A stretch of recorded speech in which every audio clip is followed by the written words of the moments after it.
Welcome to the AI Safety Podcast, where we introduce you the latest research. Ever wondered just how secure those large language models actually are? You know, the ones writing poems and answering questions in seconds? Well, you're in the right place because today we're going deep into the world of LLM security. Yeah, it's like, how do researchers actually find and fix weaknesses in these AI systems? It's a bit like ethical hacking, but for AI. Exactly. And the paper we're diving into is called Attack Atlas, a practitioner's perspective on challenges and pitfalls in red teaming GenAI. And that attack atlas they talk about is pretty cool, actually. Their new way of classifying how these AI systems can be attacked. What makes this paper so interesting is that it's practical. It's not just theoretical, you know? It comes from people actually out there testing these systems for weaknesses. Which is crucial because with AI becoming so prevalent, there's a whole new world of security threats emerging every day. And the paper really gets into it, talking about how attackers are basically jailbreaking LLMs. It's wild, right? Imagine you set up all these safeguards, and then someone with a clever turn of phrase can just bypass them entirely. And it's not just about making the LLMs say something inappropriate, is it? No, not at all. We're talking potential denial of service attacks, where they flood the system, make it unusable, or even, get this, injecting malicious code using the LLM as an entry point. Okay, now that's scary stuff. It's like that scene in a heist movie where they use some seemingly harmless device to bring down the whole security system. It is, except here, the device is language itself. The paper does a great job of laying out all these different attack vectors, and some are surprisingly subtle. Like what? Give me an example. Well, did you know that even typos can be weaponized? They found that LLMs can be thrown off by even the slightest variations in, like spelling and grammar. Wow. Yeah, just how attackers are exploiting how these models process language at their core. So it's not just using bad words or asking for forbidden knowledge. It's about understanding the nuances of language and how to manipulate them.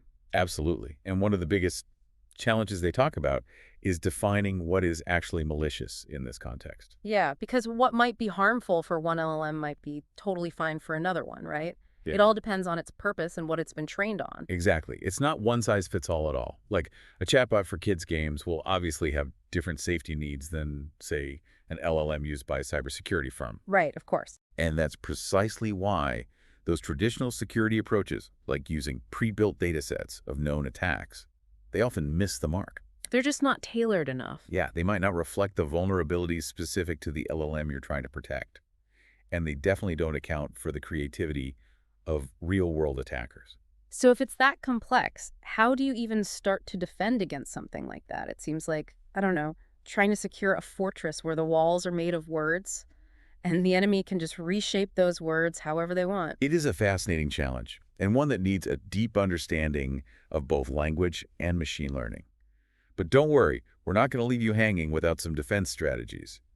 The researchers offer some really insightful ways to protect your LLMs, and we'll get into those right after this. So we've seen the attacker's playbook, and it really is like a constant cat and mouse game. But what about the defenders? What can they actually do to, make their LLMs more secure? Well, that's where things get even more interesting from a blue team perspective. The paper goes into a bunch of different strategies, but one key takeaway for me is that you need tailored defenses.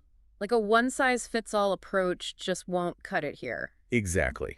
A simple fence might keep out someone just wandering by, but you need way more than that to stop a determined attacker with, specific tools and goals in mind. So no more generic solutions then. It's more about knowing the weaknesses of your specific LLM, Right. And what kind of attacks it's most likely to face. You got it.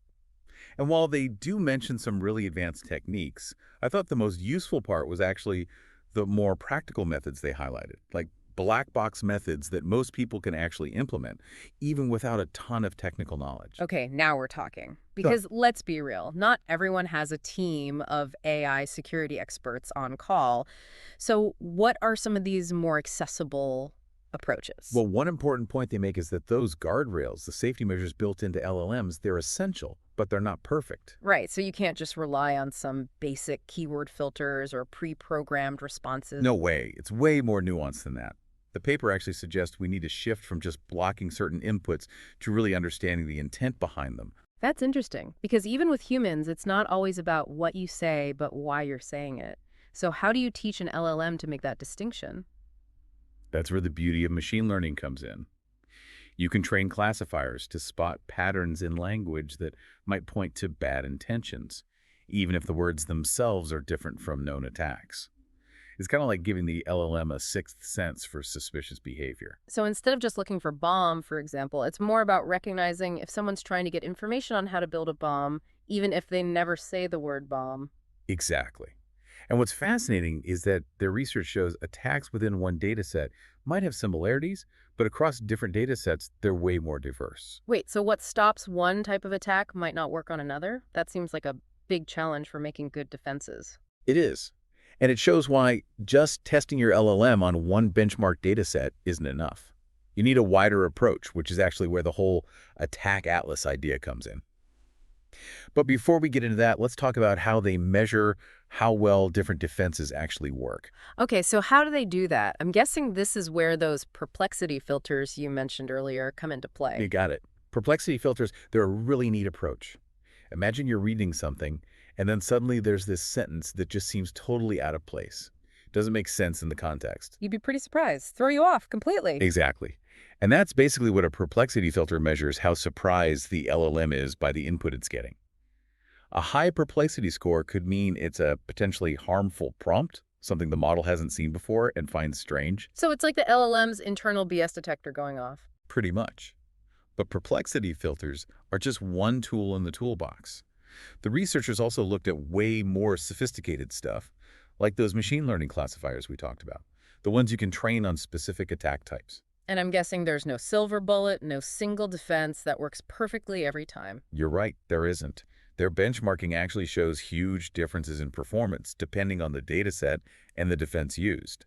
What works great against one attack might be completely useless against another.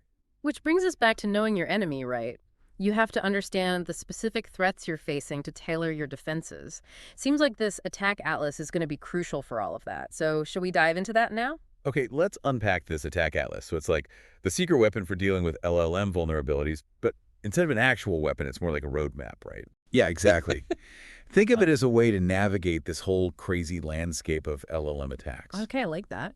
It helps you see, like, okay, what are their characteristics, how are they done, and how are they related to each other? Right. And that's super useful for, like, both sides. The red team's poking around for those weaknesses, and the blue team's trying to build the defenses. So how does it actually work? Like, what are the main categories they came up with in this atlas? So they break it down into 5 main categories, and each one has its own, sneaky little ways about it. First up, you've got your direct instructions, which, pretty self-explanatory, they're just straightforward prompts. Right? The goal is to get the LLM to spit out a bad response, something harmful or just something you don't want it to say. So it's like the most direct approach. Brute force, but for language. Exactly. Then things get a little fancier with encoded interactions. Okay, how so? Think of it like hiding commands in plain sight. They might use encoding tricks, things like base64 encoding, or even, and this is kind of wild, deliberately using typos, messed up formatting, trying to sneak past the LLM's defenses that way. Wait, typos can be a weapon now. That's both cool and kind of terrifying. It really shows you how creative these attackers are getting, always finding new ways to exploit these systems. Yeah, for sure. And speaking of creative, the next one is social hacking. And this is where they basically treat the LLM like it's a person. Oh, They interesting. use all the social engineering stuff, right? Role-playing, persuasion, leading questions, anything to kind of trick the LLM into doing what they want. So like they're making friends with the LLM just to betray it later. Exactly. And then we have context overload. And as someone who gets overwhelmed by, like, too much information sometimes, this one kind of resonates with me. Haha. Yeah, I feel that. So what is it? How does it work? Basically, imagine you just flood the LLM with tons of info. Doesn't even have to be relevant. Could be total nonsense. But the point is, it's so much that the LLM can't process it properly. Ah, so you're overloading its circuits, makes it more likely to slip up. Exactly. It's like trying to think straight when you're totally exhausted. You're more prone to making mistakes. That is sneaky. So what's the last one? All right, so the last one is specialized tokens. This one gets a little technical, but essentially it's about finding those hidden vulnerabilities in how the LLM deals with language on a very fundamental level. Imagine feeding it like a secret code made up of very specific words and phrases, and that's how you hack it. So you're finding a backdoor in its programming language, basically. Pretty much. And the important thing here is these categories, they aren't mutually exclusive. Attackers will often blend multiple techniques together to make something even harder to defend against. It's like they're making these hybrid attacks. Super smart, but also scary. So if our listeners are hearing all this, what's the main takeaway? What should they be thinking about as they try to navigate all this LLM stuff? I think the most important thing is there's no silver bullet here. You can't just do one thing and suddenly your LLMs are totally safe. Yeah. It's always going to be an arms race, attackers finding new exploits, defenders coming up with new protections. So stay vigilant, basically. Always be learning and adapting as this field changes. Exactly. And that's where this attack atlas is so helpful. It gives you a framework to understand those threats and pick the right defenses for what you need. It's been a wild ride, that's for sure. We went from, like, how to jailbreak an LLM all the way to these cutting-edge defenses and this whole new way of categorizing attacks. It's clear LLM security is just getting started, and we'll be keeping an eye on it right here at the Deep Dive. Until next time, stay curious and stay safe.